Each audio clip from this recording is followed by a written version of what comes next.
The marble steps of the Supreme Court building had never felt this cold beneath my feet. October wind whipped through the columns, carrying with it the weight of 200 years of American jurisprudence, and the whispers of 100 reporters camped beyond the security barriers. I adjusted the collar of my charcoal suit, feeling the press badge hanging around my neck like a talisman I'd earned through blood and sleepless nights. I'd love to know which corner of the globe you're watching from. And if this story speaks to you, make sure to subscribe. Tomorrow's video is one you absolutely can't miss. Justice Catherine Morrison's retirement ceremony was supposed to be a quiet affair.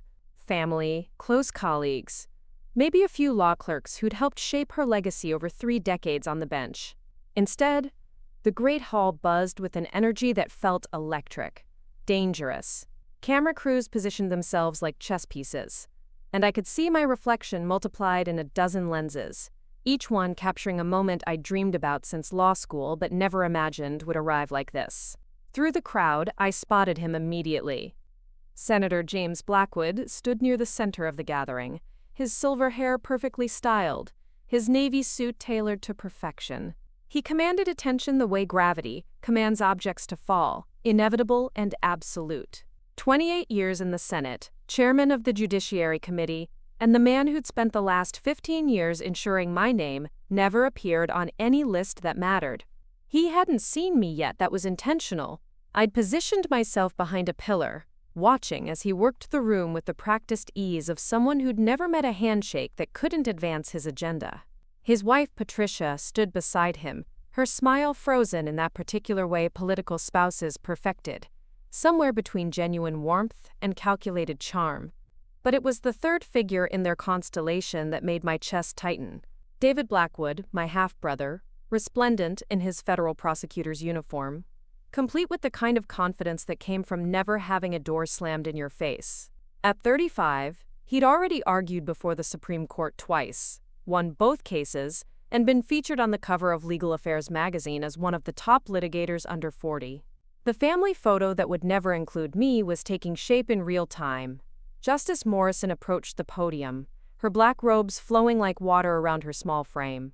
At 72, she moved with the deliberate grace of someone who'd learned that every gesture in this building carried constitutional weight. The room quieted, phones lowered, conversations died to whispers. 30 years ago, she began, her voice carrying easily through the hall, I was confirmed to this court by a Senate vote of 96-4. The questions I faced then were about my qualifications, my judicial philosophy, and my commitment to the Constitution.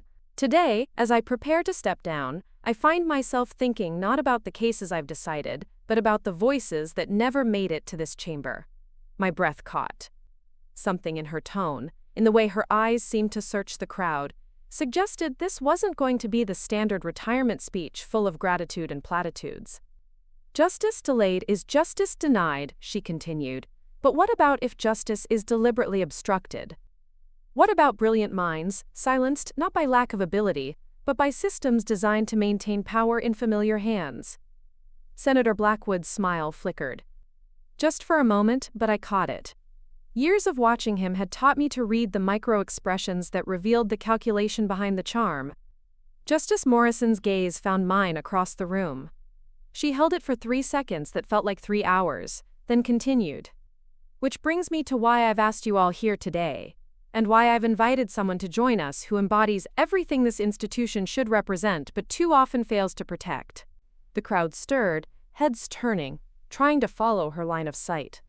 I felt the familiar surge of adrenaline that came before every major argument, every crucial filing, every moment when years of preparation crystallized into a single point of action. Ladies and gentlemen, I'd like you to meet Elena Rodriguez, the attorney who will be arguing the most significant constitutional law case of the next decade before this very court.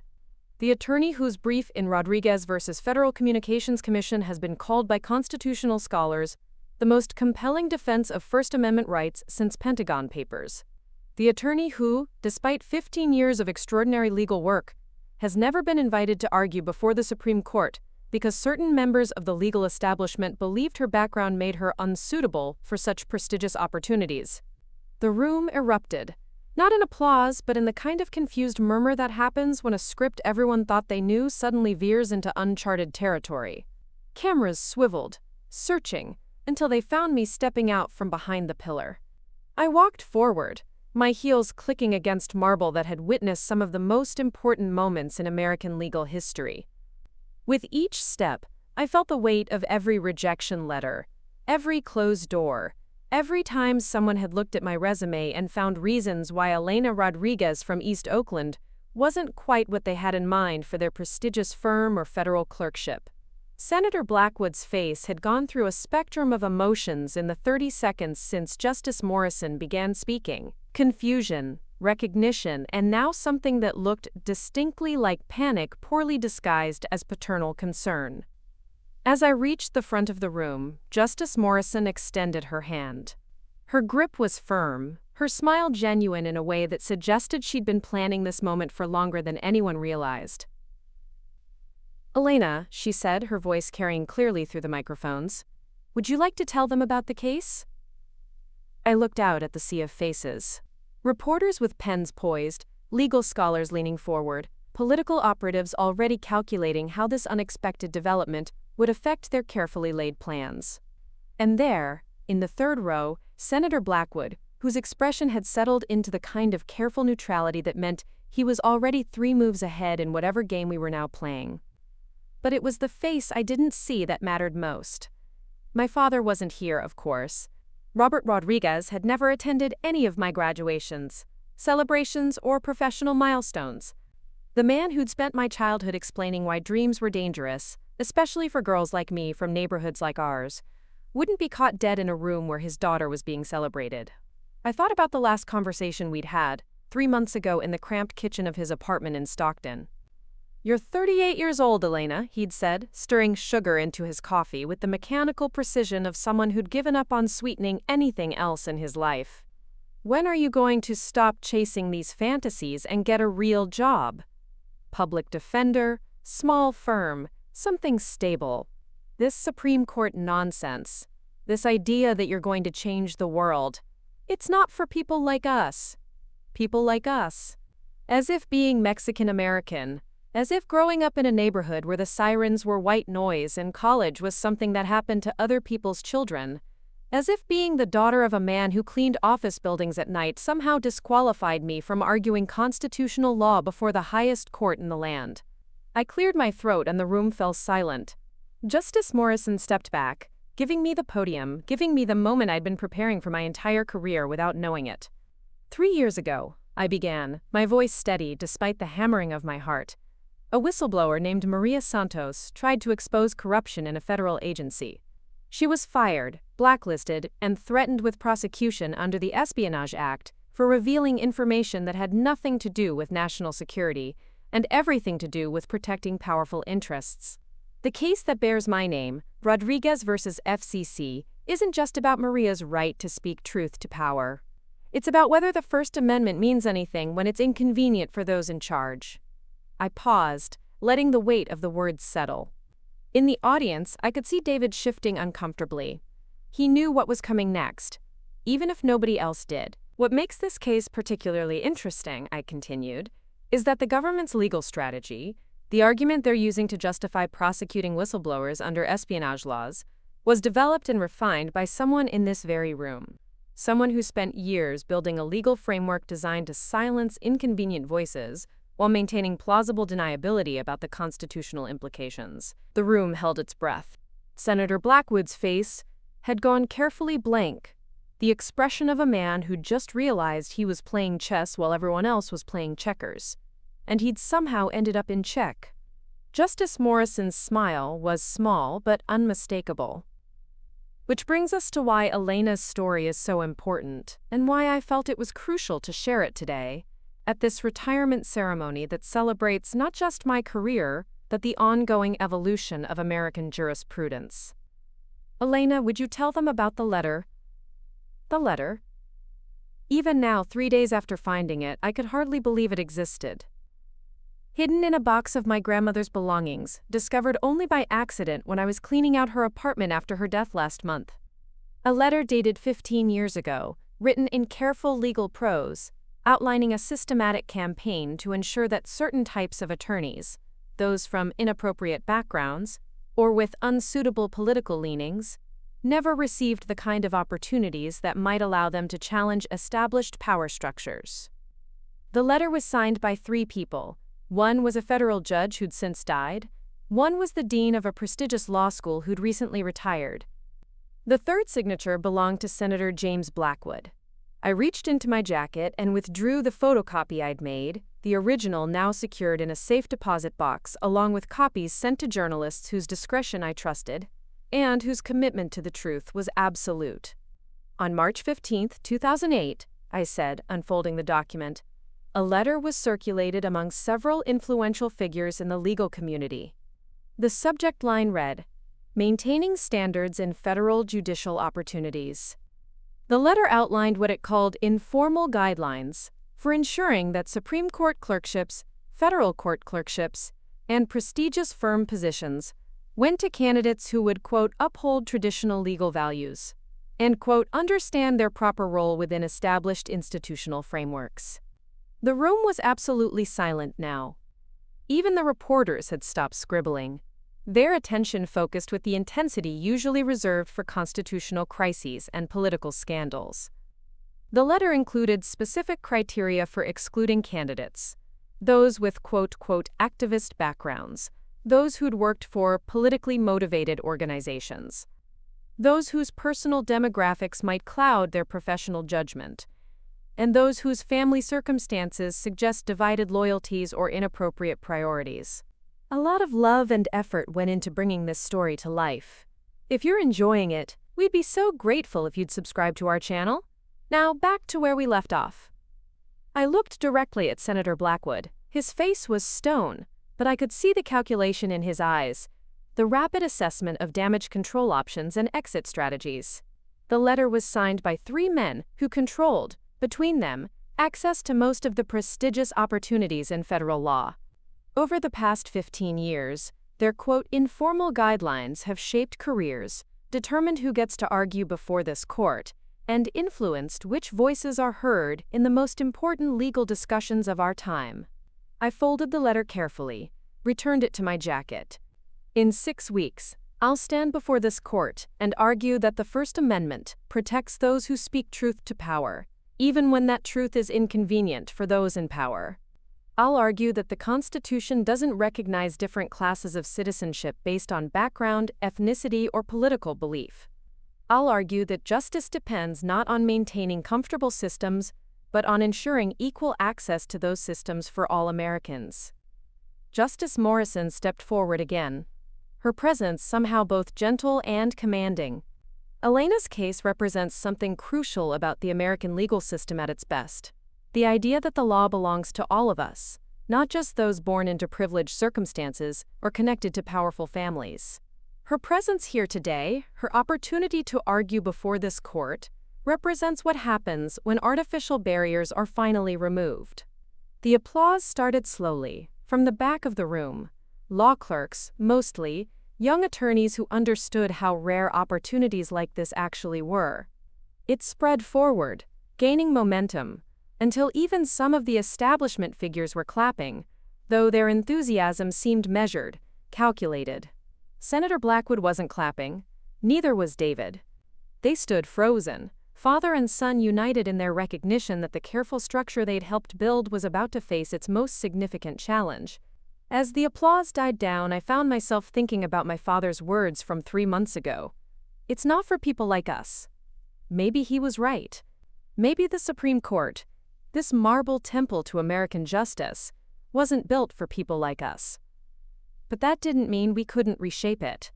The reception that followed was a study in Washington social dynamics. Clusters of conversation formed and reformed like weather patterns, each group carefully calibrated for maximum advantage and minimum risk. I found myself at the center of several such clusters, fielding questions that ranged from genuinely curious to barely concealed attempts at intelligence gathering. A reporter from the Washington Post wanted to know about my background.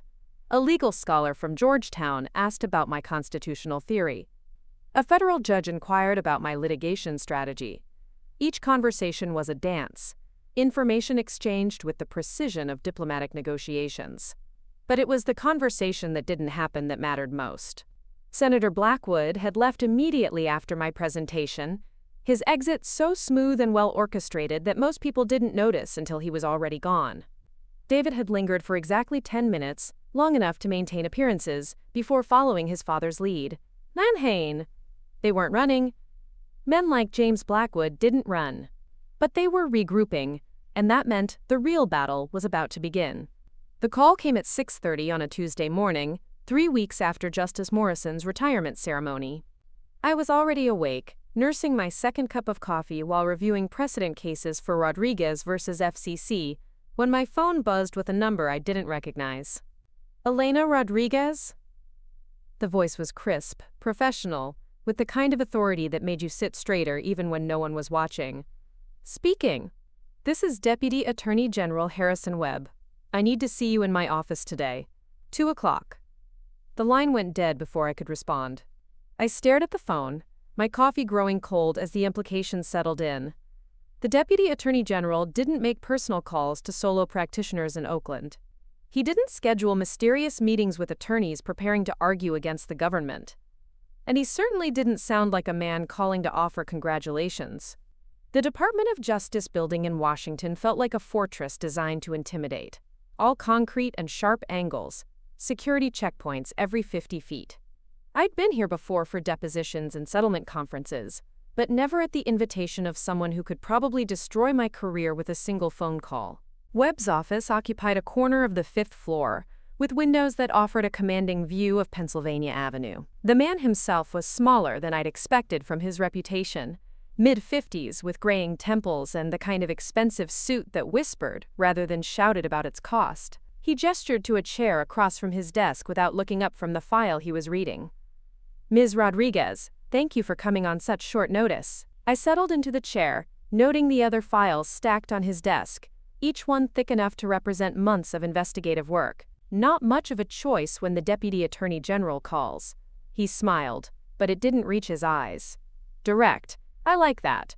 Let's dispense with pleasantries, shall we? You've put us in a difficult position. By filing a case that challenges unconstitutional prosecutions, by making inflammatory accusations against a sitting United States senator.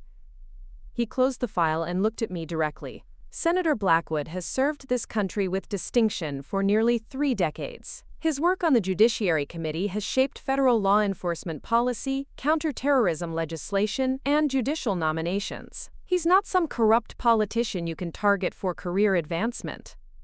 The casual assumption that my motivations were purely selfish landed like a slap. I'm not targeting anyone, I'm representing a client whose constitutional rights were violated.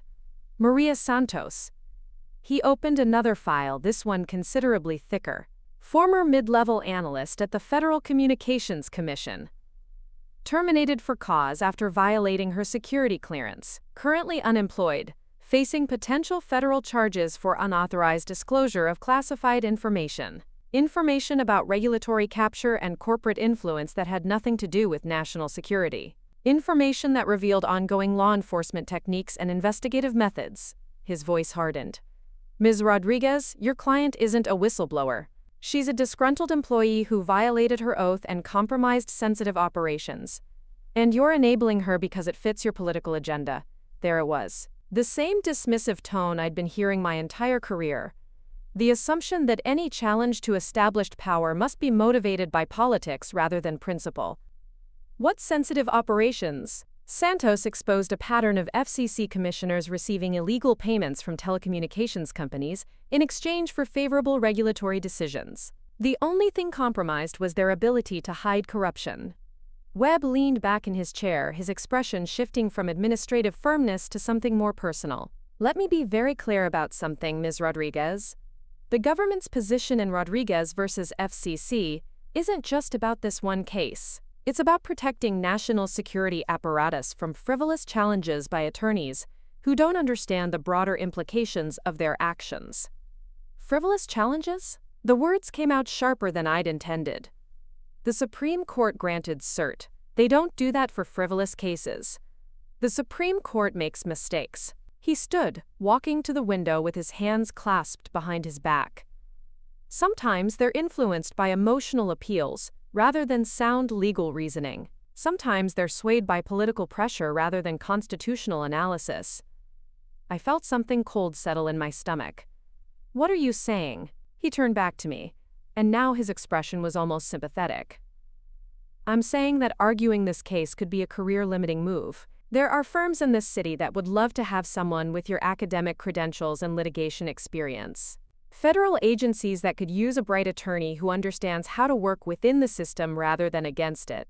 Opportunities that might not be available to someone who's burned bridges with the wrong people." The offer hung in the air like smoke. A prestigious position, financial security, acceptance into the circles of power I'd been shut out of my entire career. All I had to do was abandon my client and betray every principle that had brought me to this point. Bo Yed. "And if I refuse?" His smile returned, colder this time. "Then you'll argue your case before the Supreme Court, and you'll lose. Badly. And afterward, when law schools and firms and government agencies review your record, they'll see an attorney who took on a case she couldn't win against opponents she couldn't match, and they'll draw their own conclusions about your judgment." I stood, gathering my briefcase. "Senator Blackwood sent you." "Senator Blackwood doesn't send me anywhere, Ms. Rodriguez. I make my own decisions based on what's best for the Department of Justice and the country." "But you've spoken to him about this case." "I speak to many people about many cases. It's part of my job." He walked me to the door, his hand resting lightly on the handle. "Think about what I've said. You have until Monday to file your motion to withdraw.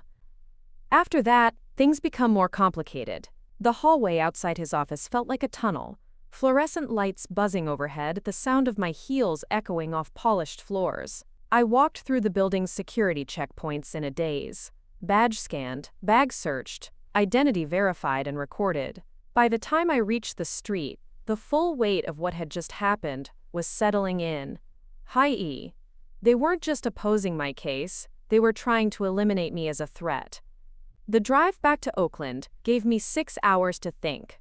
6 hours to process the implications of what Deputy Attorney General Webb had made crystal clear. This wasn't about Maria Santos, or the FCC, or even the First Amendment. This was about power, and who was allowed to challenge it, and what happened to people who refused to stay in their assigned place. My phone rang as I crossed the Bay Bridge, the San Francisco skyline glittering in the evening light. The caller ID showed a number I recognized, David Blackwood. "Elena, we need to talk." My half-brother's voice carried the same authority as Webb's, but with an undercurrent of something that might have been concern. Or calculation. With David, it was always hard to tell. If this is about withdrawing from the case, you can save your breath. It's about protecting yourself from a situation you don't fully understand. A pause, the sound of traffic in the background. "Meet me tomorrow." Neutral ground. There are things you need to know about the people you're dealing with. I know exactly who I'm dealing with. "No, Elena, you really don't." He hung up before I could respond, leaving me alone with the city lights and the growing certainty that the battle ahead was going to be fought on multiple fronts, against opponents I was only beginning to understand. That night, I sat in my small apartment in Oakland, surrounded by law books and case files, trying to piece together the pattern that was emerging. The letter I'd found in my grandmother's belongings was just the beginning. Webb's offer wasn't spontaneous intimidation. It was part of a larger strategy. David's warning wasn't fraternal concern. It was intelligence gathering. I pulled out my laptop and began to research, following threads that connected Senator Blackwood to judicial nominations, Webb to controversial prosecutions, and David to cases that had quietly disappeared from court dockets without explanation. What I found was a network of influence that stretched across decades, carefully constructed and meticulously maintained. Top class. The phone rang again at midnight. This time the caller ID was blocked. "Ms. Rodriguez?" The voice was female, older, with a slight accent I couldn't identify. "You don't know me, but I know what you're doing, what you're trying to expose." "Who is this?" "Someone who worked in the system for 40 years before I understood what it really was. Someone who kept quiet when I should have spoken up." A long pause. "There are others, Ms. Rodriguez. Others who have evidence, who've been waiting for someone brave enough to use it. What kind of evidence? The kind that shows the letter you found wasn't the only one. The kind that proves this has been going on for much longer than 15 years. The kind that connects names and dates and decisions in ways that would change how people think about justice in this country. I grabbed a pen, started taking notes. Where can we meet? We can't, not yet. Too dangerous. But I'll send you something. A package. When you receive it, you'll understand why they're so afraid of what you represent. The line went dead, leaving me staring at my notes in the dim light of my desk lamp. Outside, Oakland slept, unaware that somewhere in the darkness, forces were mobilizing that would determine not just the outcome of Rodriguez versus FCC, but the future of constitutional law in America. I thought about my father's words again, the conversation in his cramped kitchen 3 months ago. It's not for people like us. He'd been right about one thing. The system wasn't designed for people like us. But that didn't mean it couldn't be changed.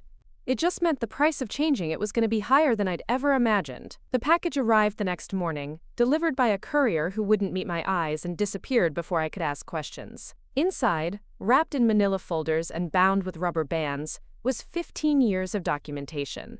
Memos, letters, email printouts, meeting notes. A paper trail that connected judicial nominations to political favors, case assignments to personal vendettas, and career advancements to willingness to maintain the status quo. At the bottom of the box, in a sealed envelope marked personal, was a handwritten note. Elena. I was one of the attorneys they excluded. Harvard Law Review. Federal clerkship. Everything they said I needed. But I was the wrong kind of Catholic with the wrong kind of politics, and I asked the wrong kinds of questions. I spent 20 years working for a firm that treated me like a diversity hire, handling cases that didn't matter, watching less qualified men advance because they understood the rules I was never taught. Don't let them do to you what they did to me. Don't let them win. Margaret Chen, I recognized the name. Margaret Chen had been one of the most respected civil rights attorneys on the West Coast before her death 2 years ago. She'd won landmark cases, argued before appellate courts, built a reputation that commanded respect across the legal community. And apparently she'd been carrying this secret for decades. I spent the rest of the day reading through her files, cross-referencing names and dates, building a timeline that stretched back to the 1990s. What emerged was a picture of systematic exclusion so comprehensive and so subtle that most of its victims probably never realized what had happened to them. Applications lost in bureaucratic delays. References that somehow never reached their destinations. Interview processes that favored candidates with the right connections, the right backgrounds, the right understanding of how things worked. By evening, I had compiled enough evidence to file criminal charges against half the federal judiciary. But I also understood why Margaret Chen had never acted on what she knew. Taking on this network wouldn't just end my career. It would make me a target of forces that had been perfecting their methods for longer than I'd been alive. The choice was simple and impossible. Abandon everything I'd worked toward, or risk everything I'd built in a fight I might not be able to win. I picked up my phone and called Maria Santos. Elena, thank God, I've been getting calls. People asking questions about my case, about you, about things I never told anyone. Maria, I need to ask you something, and I need you to be completely honest. Are you prepared for this to get much worse before it gets better? A long silence. Then, Elena, they destroyed my life when I tried to tell the truth. They took my job, my reputation, my security clearance. They made it impossible for me to work in my field. What's left for them to take? Your freedom, maybe mine too. Another pause. You're asking if it's worth it. I'm asking if you trust me to see this through, no matter how bad it gets. Elena, when I decided to blow the whistle, I knew I was probably ending my career. When you agreed to represent me, I knew you were probably ending yours. But some things are more important than careers. Some fights are worth having even when you can't win. I thought about that as I hung up, sitting in my apartment surrounded by evidence of corruption that stretched back decades, knowing that tomorrow I would have to decide whether to retreat to safety or advance into a battle that could destroy everything I'd worked to build. The answer, when it came, surprised me with its clarity. Treat to safeties. I'd spent my entire career being told what wasn't for people like me. It was time to find out what was. The law library at UC Berkeley was nearly empty at 2 in the morning.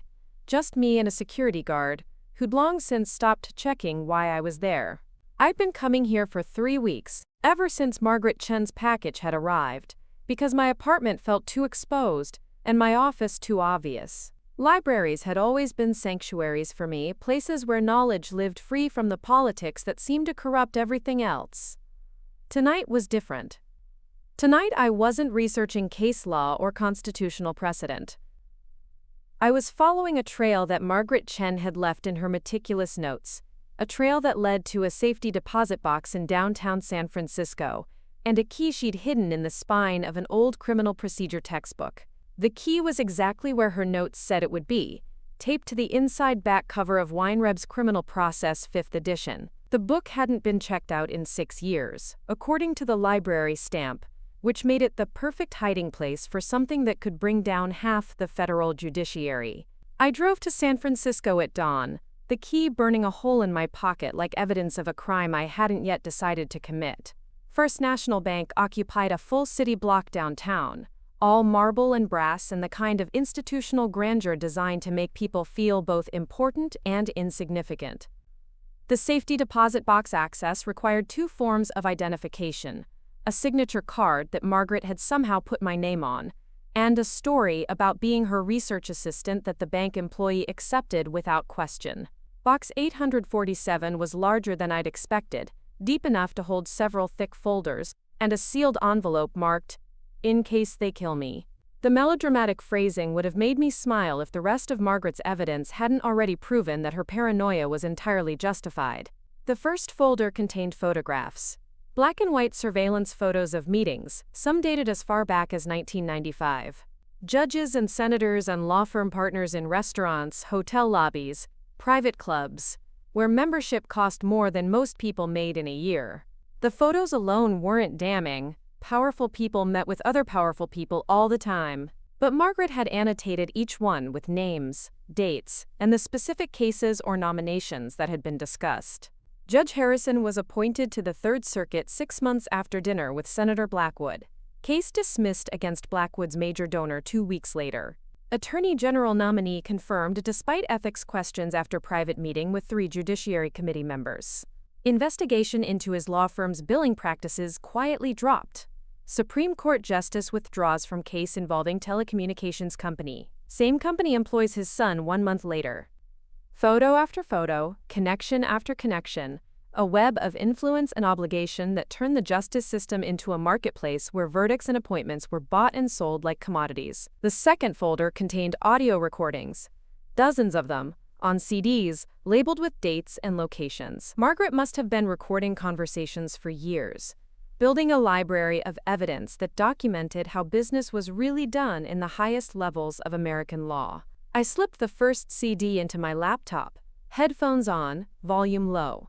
The quality was poor, clearly recorded with hidden equipment, but the voices were recognizable. Senator Blackwood's voice, younger but unmistakable, discussing how to manage the confirmation hearings for a controversial judicial nominee.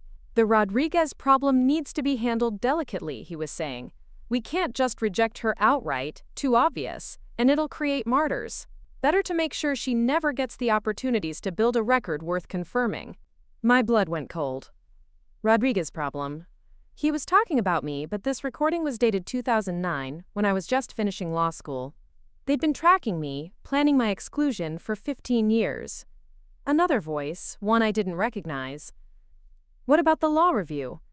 She's already been selected for editor. Handled. The faculty advisor will find concerns about her work quality.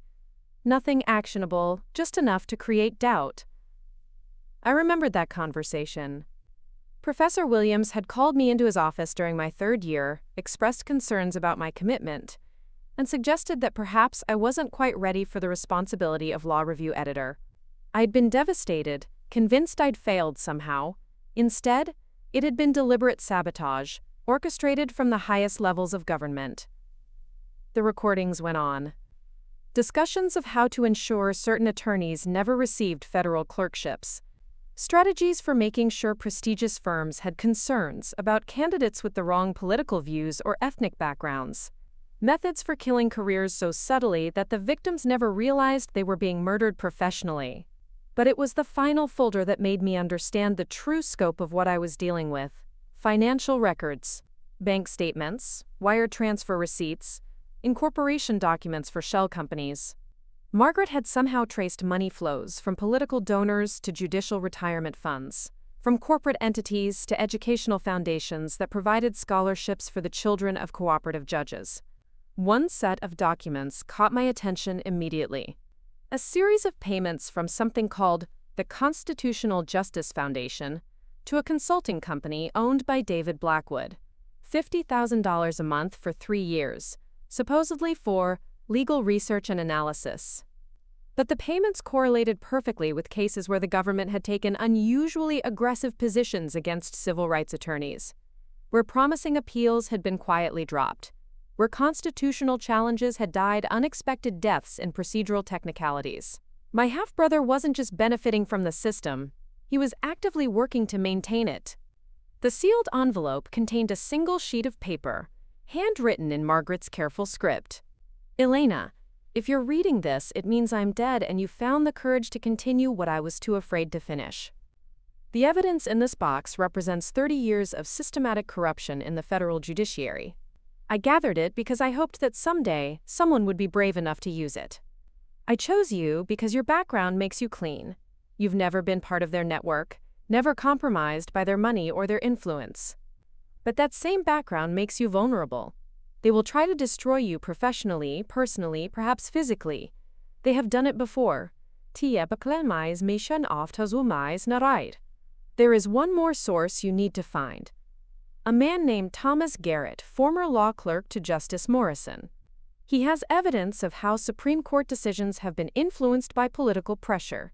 He's been in hiding for 2 years, but he will trust you if you show him this letter. Find him. Build the case. Expose them all. The law belongs to the people, not to those who would buy and sell it for power. Margaret. Below her signature was an address in Portland, Oregon, and a phone number with no name attached. I sat in the bank's private viewing room, surrounded by evidence that could topple government officials, destroy careers, and fundamentally change how Americans thought about their justice system. The weight of responsibility was crushing. I was no longer just an attorney representing a whistleblower. I was the custodian of secrets that powerful people had killed to protect. My phone buzzed. A text from an unknown number.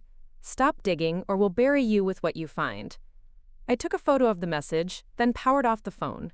They were watching, tracking my movements, monitoring my communications. The paranoia that had seemed excessive in Margaret's notes was starting to feel like elementary prudence. I spent the next hour photographing every document, uploading the files to an encrypted cloud server, and creating multiple backup copies. If something happened to me, if I disappeared or died in a convenient accident, the evidence would survive. The drive back to Oakland felt like traveling through enemy territory. Every car in my rearview mirror could be surveillance. Every pedestrian at crosswalks could be watching.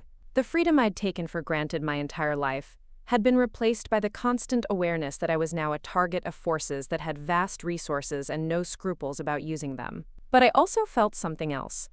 Clarity. For the first time in my career, I understood exactly what I was fighting against. Not just individual corrupt officials, but an entire system designed to concentrate power in the hands of people who would do anything to keep it. I called the Portland number from a payphone outside a gas station in Berkeley, using quarters and speaking quietly. "Garrett. My name is Elena Rodriguez. I'm an attorney in California. Margaret Chen said you might be willing to talk to me." A long silence. "Margaret's dead." "I know. She left me evidence. About the judiciary. About systematic corruption. She said you have more. How do I know you're not working for them?" I thought about that. How do you prove a negative? How do you convince someone that you're not part of a conspiracy when the conspiracy is so vast and well organized that anyone could be compromised? "You don't," I said finally. But Margaret trusted me enough to leave me everything she'd gathered. If I were working for them, I wouldn't need to call you. Another silence. Then, "There's a coffee shop on Burnside Street called Pablo's. Tomorrow, 3 o'clock, come alone. If I see anyone who doesn't belong, I disappear forever. The line went dead. I drove home through the Berkeley Hills, past houses where normal people live normal lives, where the biggest worry was paying the mortgage or getting kids to soccer practice. I envied them their ignorance, their ability to believe that the system worked the way they'd been taught it was supposed to work. But I also understood something now that I hadn't before. Margaret had been right about one thing. The law belonged to the people, and if the people who were supposed to protect it had instead corrupted it for their own benefit, then it was up to people like me, people they'd tried to exclude, people they'd underestimated, to take it back. The package waiting on my doorstep when I got home contained no return address, just a manila envelope with my name typed on a white label. Inside was a single newspaper clipping from the Portland Oregonian, dated 6 months ago. Former federal law clerk dies in apparent suicide. Thomas Garrett, 45, former clerk to Supreme Court Justice Catherine Morrison, was found dead in his apartment Wednesday morning. Police report no signs of foul play. Below the clipping, someone had written in red ink, "Last warning." I sat on my couch, staring at the message, understanding finally that I wasn't just fighting for Maria Santos, or constitutional principles, or even my own career. I was fighting for my life. The choice was stark and simple: retreat into silence and safety, or advance into a battle where the stakes were measured not in legal precedent, but in human survival. I thought about Margaret Chen, who had spent 30 years gathering evidence but had been too afraid to use it. I thought about Thomas Garrett, who had tried to speak out and died for it. I thought about all the attorneys like me who had been quietly excluded, professionally murdered, erased from opportunities they had earned. Then I picked up my phone and started making calls. If they wanted a war, I would give them one. But I wouldn't fight it alone. Professional in death, the revolution in American justice was about to begin, and it would start with a single case in the highest court in the land. Rodriguez versus FCC wasn't just about Maria Santos anymore. It was about whether the Constitution meant what it said, or only what powerful men decided it should mean. The abandoned warehouse in West Oakland wasn't the kind of place where constitutional lawyers usually held strategy meetings. But nothing about my life had been usual since Justice Morrison's retirement ceremony. The building had been empty for 5 years, ever since the shipping company that owned it went bankrupt, leaving behind concrete floors, broken windows, and enough space to spread out evidence without worrying about electronic surveillance. I arrived first, at 8 o'clock on a Sunday morning, carrying 3 boxes of documents and a paranoia that had become as natural as breathing. The drive from my apartment had taken an hour longer than normal, with detours through Berkeley, Oakland, and San Francisco to make sure I wasn't being followed. The precautions that would have seemed ridiculous 6 weeks ago now felt like basic survival. Carmen Vega arrived 20 minutes later, her car crunching over gravel as she parked beside mine. At 62, she was everything I hoped to become, a civil rights attorney who had spent 4 decades fighting impossible cases and winning enough of them to change the world incrementally. Her gray hair was pulled back in a practical bun, and she wore the kind of sensible shoes that suggested a woman who had places to go and work to do. Elena. She embraced me briefly, the kind of hug that conveyed both affection and the acknowledgement that we were entering dangerous territory together. This better be worth risking my retirement for. It is. I gestured toward the boxes.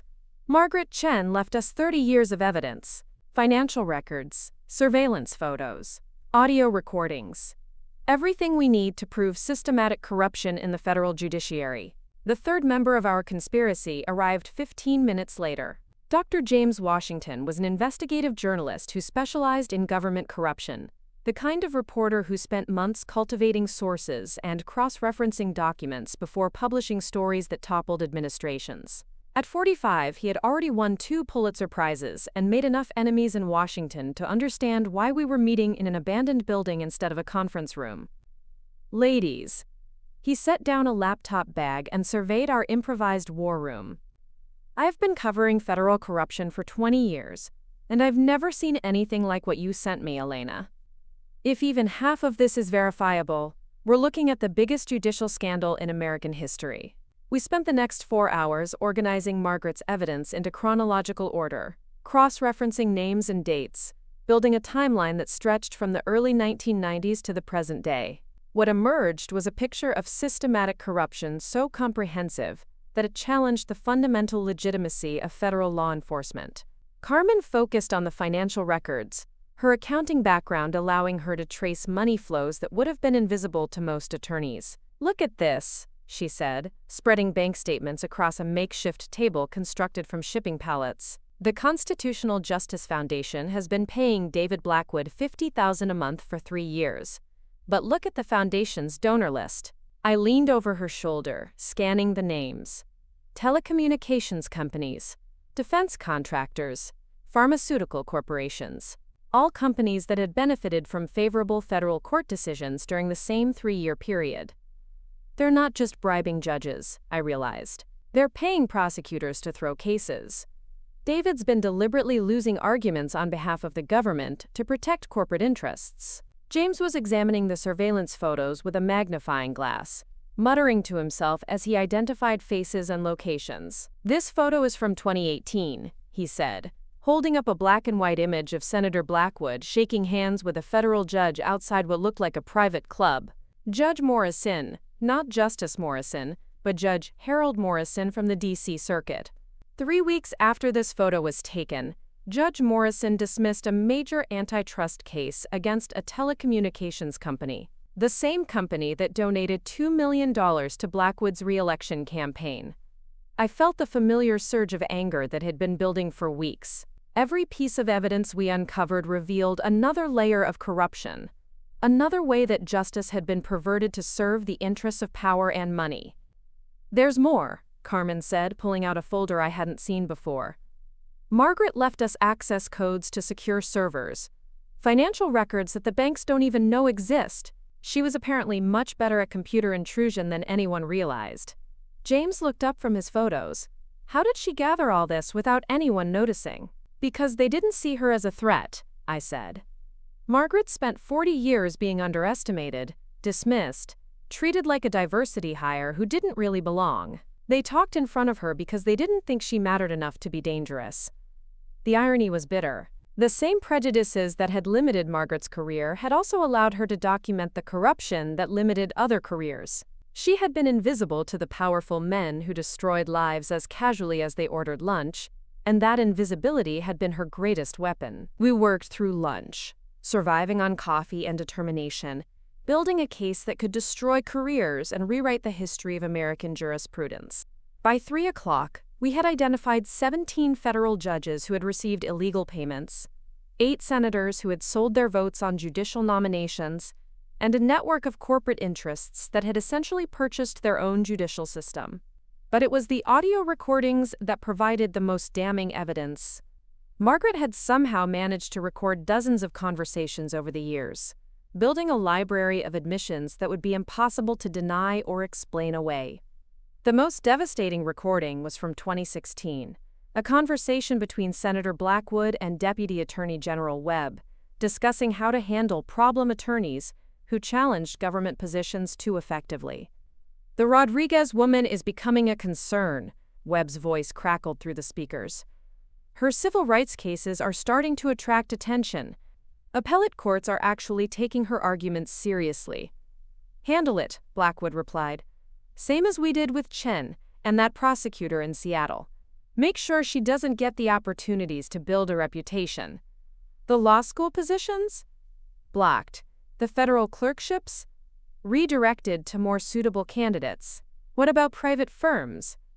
"I'll make some calls. Partners understand the importance of maintaining good relationships with the Department of Justice." James was typing furiously, transcribing every word. "This is a smoking gun," he said. "They're admitting to conspiracy to obstruct justice, to interfere with federal court proceedings, to violate civil rights. This recording alone could put them in prison for decades." But it was the final conversation on the CD that made me understand the true scope of what we were dealing with. A phone call from 3 months ago, recorded just weeks before Margaret's death. "She's getting too close," an unidentified voice was saying. "The Chen woman has been asking questions, making connections. If she goes public with what she knows..." "Then we handle it," Senator Blackwood's voice replied. Same as we handled Garrett. Accidents happen. Suicides happen. People die all the time. The recording ended with a click that sounded like a door closing on Margaret's life. Carmen had gone pale. They killed her. They murdered Margaret for gathering evidence of their corruption. And they killed Thomas Garrett too, I added. The former law clerk who was supposed to meet with me. His suicide was actually murder. James was already on his phone, speaking in rapid, urgent tones. I need protection details for 3 people, he was saying. Federal corruption case. Yes, it's that serious. As we packed up the evidence that evening, dividing copies among secure locations, I realized that we had crossed a line from investigation to warfare. We weren't just building a legal case anymore. We were fighting for survival against forces that had demonstrated their willingness to kill to protect their secrets. Carmen pulled me aside as we prepared to leave. Elena, you understand what this means? They won't let us just walk into the Supreme Court and argue this case. They'll try to stop us by any means necessary. I know. You could still withdraw. Take the evidence to the FBI, let them handle it. You don't have to be the one who stands up in that courtroom and paints a target on your back. I thought about that as I loaded the boxes into my car, driving through Oakland's streets that felt different now, more dangerous, filled with shadows that might hide watchers. The smart thing would be to turn everything over to federal investigators and disappear into witness protection. But I also thought about Maria Santos, sitting in her apartment in Sacramento, waiting to see if anyone would fight for her right to speak truth to power. I thought about Margaret Chen, who had spent 30 years gathering evidence but had been too afraid to use it. I thought about Thomas Garrett, who had tried to blow the whistle and died for it. Most of all, I thought about my father's words from months ago. It's not for people like us. Maybe he was right. Maybe the Supreme Court. Maybe the halls of constitutional law, maybe the corridors of federal power weren't designed for people like us. But that didn't mean we couldn't take them anyway. My phone buzzed as I pulled into my driveway. A text from James. First story published tomorrow morning. Washington Post, front page. Federal judges received millions in illegal payments, documents show. Get ready. The war starts now. I sat in my car for a moment, looking at the small apartment where I'd lived for 5 years, the quiet street where children played and neighbors waved, and normal life continued, oblivious to the constitutional crisis that was about to explode across every news channel in America. Tomorrow, everything will change. Tomorrow, the most powerful people in the country would wake up to find their carefully constructed system of corruption exposed on the front page of the nation's most influential newspaper. Tomorrow, they would mobilize every resource they had to destroy the people responsible for that exposure. But tonight, for just a few more hours, I could pretend I was still just Elena Rodriguez, solo practitioner from Oakland, preparing to argue a case about whistleblower protection before the Supreme Court. Tomorrow, I would become something else entirely, the attorney who had declared war on the federal judiciary itself. I unlocked my door and stepped inside, where 3 more boxes of evidence waited to be reviewed, where legal briefs demanded to be written, and where the phone would soon start ringing with calls from reporters, prosecutors, and senators who wanted to know exactly how much I knew and how much I was willing to sacrifice to use it. The answer to both questions was simple: everything. The Senate Judiciary Committee hearing room had never seen anything like it. Every seat filled. Cameras from 6 networks broadcasting live, and a line of reporters stretching into the hallway, where they waited for any scrap of information about the biggest political scandal in decades. The Washington Post story had detonated like a bomb 3 days earlier, followed by James Washington's second article revealing audio recordings that proved murder and conspiracy at the highest levels of government. Senator Patricia Williams, the new committee chair, called the emergency hearing to order with a gravity that suggested she understood the historical weight of the moment. To her right sat Senator Blackwood, his usual commanding presence replaced by the careful stillness of a man trying not to look guilty on national television. His resignation from the Judiciary Committee had been announced that morning, but he'd insisted on appearing to address these malicious fabrications. I sat at the witness table, flanked by Carmen and 2 federal marshals assigned for my protection after the 3rd death threat arrived. The briefcase beside me contained copies of every document, every recording, every piece of evidence that Margaret Chen had died gathering. The weight of 30 years of corruption rested in manila folders and CD cases. Ms. Rodriguez, Senator Williams began, her voice carrying clearly through the chamber. You've made serious allegations against sitting federal judges, Department of Justice officials, and members of this very committee. Are you prepared to present evidence supporting these claims? I am. I opened the briefcase, withdrawing the first exhibit. Senator Williams, what I'm about to present represents the systematic corruption of American justice over 3 decades. This isn't about political differences or policy disagreements. This is about the deliberate perversion of constitutional law for personal and political gain. The first document appeared on screens throughout the chamber, a bank statement showing payments from the Constitutional Justice Foundation to 17 federal judges. The amounts were staggering. Some judges had received over $1 million in consulting fees and speaking honoraria over the past decade. These payments, I continued, correlate directly with favorable rulings in cases involving the foundation's corporate donors. Judge Morrison dismissed an antitrust case 3 weeks after receiving $250,000. Judge Harrison ruled against environmental regulations 1 month after a $180,000 payment. Judge Rodriguez, no relation, voted to overturn labor protections just days after receiving $320,000. Gasps rippled through the gallery. Senator Blackwood sat motionless, but I could see a vein pulsing in his temple. He hadn't expected me to have financial records this detailed, this damning. Furthermore, I said, activating the audio system, I have recordings that prove these payments were coordinated at the highest levels of government. Senator Blackwood's voice filled the chamber, crackling through speakers with crystal clarity. The Rodriguez woman is becoming a concern. Her civil rights cases are starting to attract attention. Deputy Attorney General Webb's response followed. I'll make some calls. Partners understand the importance of maintaining good relationships with the Department of Justice. The room erupted. Reporters typed frantically.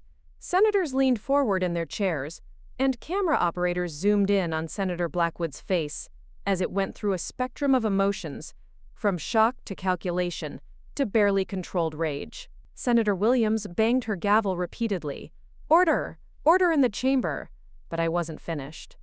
These recordings also reveal conspiracy to commit murder. Margaret Chen, the civil rights attorney who gathered this evidence, was killed to prevent her from testifying.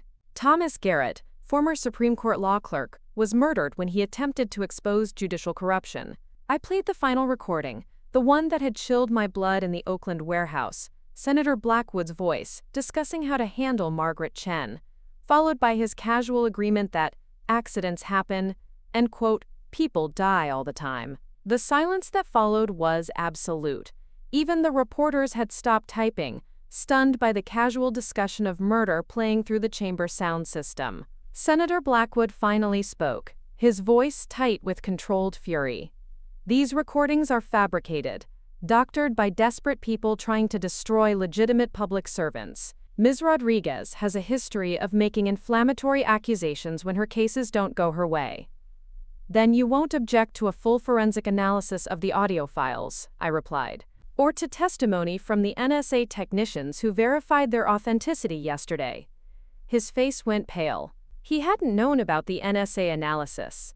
Couldn't have prepared for technical testimony that would prove the recordings were genuine. Senator Williams was consulting with her staff, their hushed conversation urgent and worried.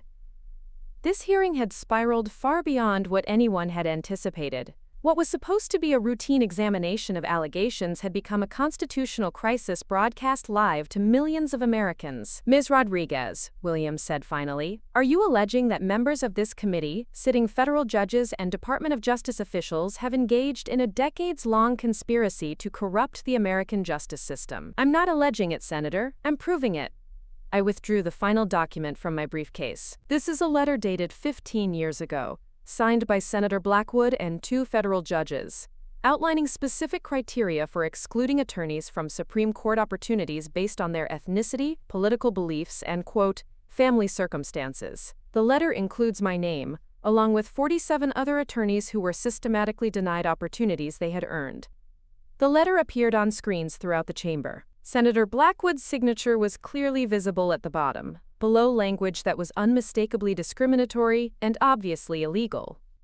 "Your Honor," I said, standing slowly, "I request this committee recommend immediate criminal investigation of all individuals named in this evidence. I request the appointment of special prosecutors to handle cases involving these judges. And I request that the Department of Justice begin proceedings to vacate every decision influenced by these illegal payments." The chamber exploded again, but this time Senator Williams made no attempt to restore order. The implications of what I'd presented were too vast, too devastating to contain within parliamentary procedure. Senator Blackwood stood abruptly, his chair scraping against marble. "This hearing is a witch hunt," he declared, his voice carrying over the chaos. "These accusations are politically motivated attacks on dedicated public servants. Ms. Rodriguez is using forged documents and fabricated recordings to destroy the careers of anyone who opposed her radical agenda." But even as he spoke, his words lacked conviction. The evidence was too comprehensive, too detailed, too technically verified to dismiss as fabrication. Camera operators followed him as he walked toward the exit, his usual confident stride replaced by the hurried pace of a man fleeing judgment. I remained at the witness table as chaos swirled around me, reporters shouting questions, senators conferring in urgent huddles, and federal marshals moving to positions that suggested arrests might be imminent. Through it all, I thought about my father's words. "It's not for people like us." He'd been wrong about one thing.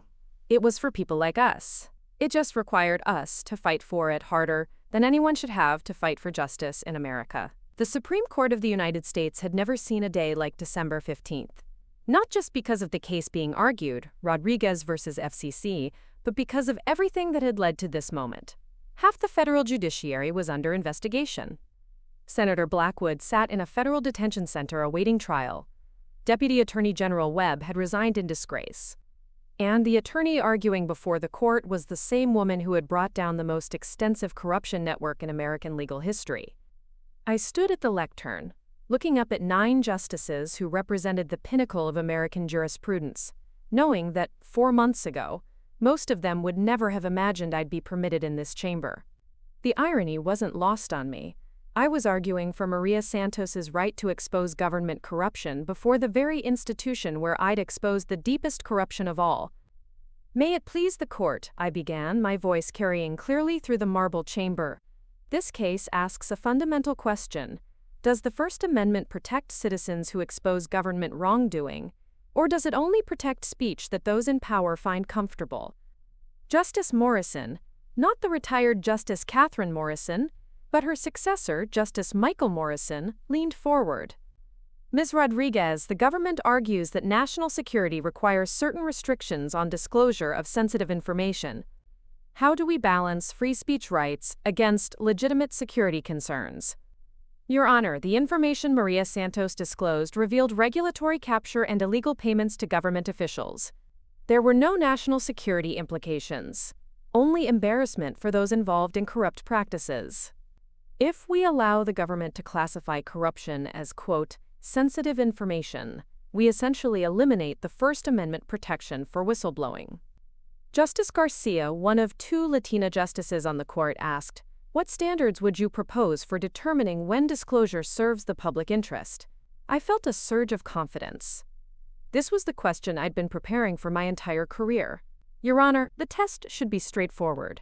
Does the disclosed information reveal illegal activity, waste of public funds, or abuse of power? If so, the First Amendment should provide absolute protection, regardless of the government's embarrassment or political consequences." The government attorney, a replacement for David Blackwood who had resigned during the corruption scandal, stood to argue the opposing position. But his argument felt hollow, undermined by the knowledge that his predecessor had been prosecuted for the very type of corruption Maria Santos had exposed. As the arguments concluded, Chief Justice Roberts addressed me directly. "Ms. Rodriguez, this court is aware of the extraordinary circumstances surrounding this case. Your investigation into judicial corruption has led to fundamental questions about the integrity of our entire system. Do you believe the American people can still have confidence in federal courts?" The question hung in the air like a challenge. I could feel the weight of history, the understanding that my answer would be quoted in constitutional law textbooks for decades. Mr. Chief Justice, corruption thrives in darkness and dies in daylight. The American people should have confidence in courts that operate transparently, that welcome scrutiny, and that punish those who would sell justice for personal gain. The events of the past 4 months prove that our system, while imperfect, still has the capacity for self-correction when citizens have the courage to demand it. The decision came 3 weeks later, on a snowy January morning that felt like the beginning of a new era. 9-0 in favor of Maria Santos, with an opinion that established the strongest First Amendment protection for whistleblowers in American history. But the real vindication came 2 hours after the decision was announced, when I received a call from an unexpected source. "Elena? This is your father." I hadn't heard Robert Rodriguez's voice in 6 months. Not since our argument in his kitchen when he'd told me to abandon my fantasies and get a real job. Dad.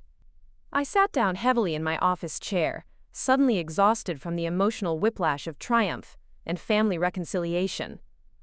I saw the news. About the Supreme Court. About everything you did. His voice broke slightly. "I was wrong, Mija. About what's possible for people like us. About what you could accomplish." Tears I'd been holding back for months finally came. "Dad, No, let me finish. I spent 40 years cleaning other people's offices, watching them make decisions that affected millions of people, thinking that was just how the world worked. That some people got to make those decisions and people like us got to clean up after them, but you walked into their world and demanded they follow their own rules." Through my office window, I could see protesters gathered outside the federal courthouse, holding signs demanding prosecution of corrupt judges. The investigation I'd triggered had become a movement, with citizens across the country demanding accountability from their courts. "The television news said you're going to be nominated for federal judge yourself," he continued. "Is that true?" "It's possible." 3 senators had already suggested it, and the new Attorney General had indicated interest in nominating attorneys with unquestionable integrity to replace judges caught in the corruption scandal. "Judge Elena Rodriguez," he said, testing the sound of it. "Your grandmother would have been so proud." That evening, I stood in the same Supreme Court building, where Justice Morrison had announced my Supreme Court case 4 months earlier. But now the gathering was different, a reception celebrating not just my legal victory, but the broader restoration of faith in American institutions. Maria Santos approached, her government security clearance restored, her reputation vindicated. "Elena, I don't know how to thank you. When I first decided to blow the whistle, I never imagined it would lead to this."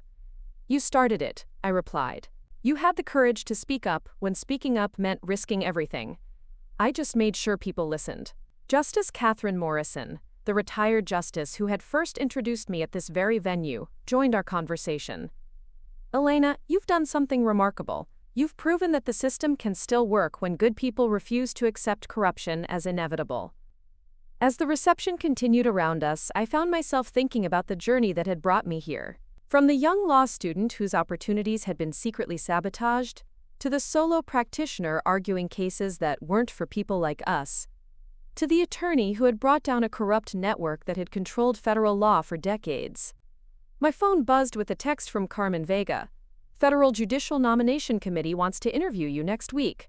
Ready to be Judge Rodriguez?" I looked around the room, at the prosecutors and public defenders and civil rights attorneys, who had gathered to celebrate not just my victory, but the victory of truth over power, transparency over corruption, justice over politics. The answer came easily. Yes, I was ready, not because I'd always dreamed of being a federal judge, but because someone needed to ensure that what had happened to me, the systematic exclusion, the deliberate sabotage, the attempt to silence inconvenient voices, never happened to anyone else. 5 years later, I stood in a classroom at UC Berkeley Law School, looking out at 25 eager faces that reminded me of myself at their age. Brilliant, idealistic, and still naive enough to believe the system would reward merit over politics. The course was Constitutional Law and Social Justice, and today's topic was Institutional Change Through Legal Advocacy. "Who can tell me," I asked, "what Rodriguez versus FCC established beyond the immediate First Amendment protection for whistleblowers?" A student in the front row, Maria Chen, Margaret Chen's daughter, who'd entered law school determined to continue her mother's work, raised her hand. It proved that systematic corruption could be exposed and prosecuted, even when it reached the highest levels of government. Correct. But more importantly, I waited, letting them think. These students lived in a world where judicial corruption was investigated by independent prosecutors, where attorney exclusion based on ethnicity or politics was prosecuted as a federal crime, where the kind of systematic oppression I'd faced was no longer possible. They didn't fully understand how different things had been just 5 years ago. It showed that individual attorneys could challenge entire institutional systems, offered another student. That you don't need to be part of the establishment to change the establishment. Exactly. I walked to the whiteboard, writing 3 words: access, evidence, courage. These students would graduate into a legal profession that bore little resemblance to the one I'd entered 15 years earlier. The Judicial Accountability Act, passed in response to my investigation, required financial disclosure for all federal judges, independent oversight of court administration, and mandatory rotation of case assignments to prevent judge shopping. The Legal Profession Equity Act mandated transparency in hiring practices, prohibited discrimination based on political beliefs or ethnic background, and established an independent ombudsman to investigate exclusionary practices at law firms and government agencies. Most importantly, the Federal Whistleblower Protection Enhancement Act provided absolute First Amendment protection for disclosure of government wrongdoing, with criminal penalties for officials who retaliated against whistleblowers.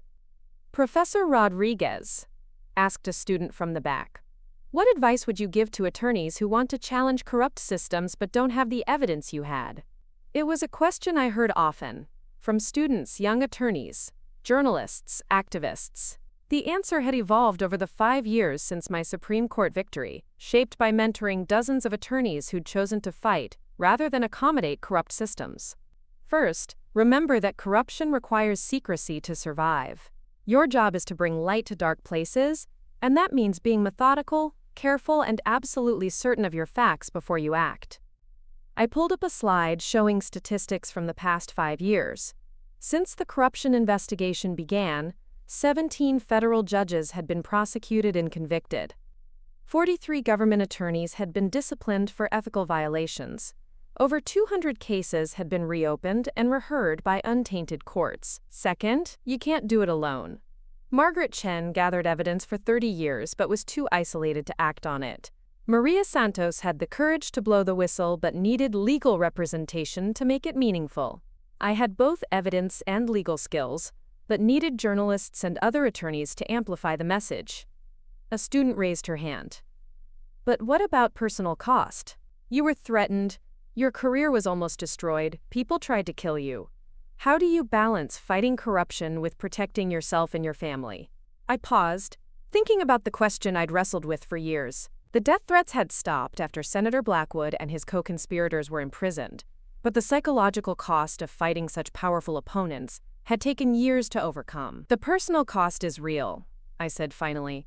"I won't pretend it isn't, but the cost of not fighting is higher, not just for you personally, but for everyone who comes after you. When we allow corruption to flourish because we're afraid to challenge it, we become complicit in perpetuating it." The class ended with a discussion of current challenges facing the legal profession. Despite the reforms of the past 5 years, new forms of influence and exclusion were emerging. Corporate law firms were finding subtler ways to maintain cultural barriers. Government agencies were developing more sophisticated methods of silencing dissent. The fight for institutional integrity was ongoing, requiring constant vigilance from each new generation of attorneys. After the students left, I walked across campus to my other office, the one that mattered most to me. The Rodriguez Institute for Legal Accountability occupied a converted building at the edge of campus, funded by a combination of university support and private donations from attorneys who'd benefited from the changes our investigation had produced. The institute provided free legal support to attorneys facing retaliation for challenging corrupt practices, maintained a database of judicial financial disclosures that journalists and researchers could access, and trained law students in the investigative techniques needed to expose institutional corruption. My assistant handed me a stack of messages from attorneys requesting help with cases involving judicial misconduct, prosecutorial abuse, and institutional retaliation. Each case was different, but the pattern was always the same. individual attorneys discovering that the system they'd sworn to serve was corrupted by people who valued power over justice. The most recent case involved a federal prosecutor in Texas who discovered that his supervisor was deliberately throwing cases involving a major defense contractor. The prosecutor, David Kim, had been transferred to a dead-end position and threatened with termination when he tried to report the misconduct internally. I picked up the phone and dialed his number. "Mr. Kim, this is Elena Rodriguez. I understand you've discovered some concerning patterns in case handling at your office." "Professor Rodriguez, I can't believe you're calling personally. Yes, I have evidence of systematic case manipulation, but I don't know how to proceed without destroying my career." I smiled, remembering my own terror 5 years ago when I'd faced the same choice. "Mr. Kim, let me ask you something. What's more important to you, your career or your integrity?" "My integrity, obviously, but..." "Then you already know what you need to do. The question is whether you're willing to let us help you do it right." Over the next hour, I walked him through the same process I'd learned from Margaret Chen's notes, from Carmen's experience, from James Washington's investigative techniques. Document everything. Build an unassailable case. Find allies. Prepare for retaliation. Fight back with facts and evidence, and the unwavering belief that truth is more powerful than corruption. As I hung up the phone, I thought about my father's words from 6 years ago. It's not for people like us. He'd been wrong, but not in the way I'd originally thought. It wasn't that people like us couldn't succeed in institutions of power. It was that institutions of power needed people like us to keep them honest. The Rodriguez Institute for Legal Accountability now employed 12 attorneys, had filed over 200 misconduct complaints, and had helped expose corruption in 43 federal courts across the country. But more importantly, it had trained a generation of lawyers who understood that their highest duty wasn't to the institutions that employed them, but to the principles those institutions were supposed to serve. My phone buzzed with a text from Maria Santos, now working as the Director of Whistleblower Protection at the Department of Justice. Another prosecutor just came forward with evidence of case fixing, this time in the Ninth Circuit. "Rodriguez Institute interested in taking the case?" I typed back immediately. "Absolutely, send the details." The work continued. It would always continue. Corruption was like a virus. It adapted, evolved, found new ways to infect healthy institutions.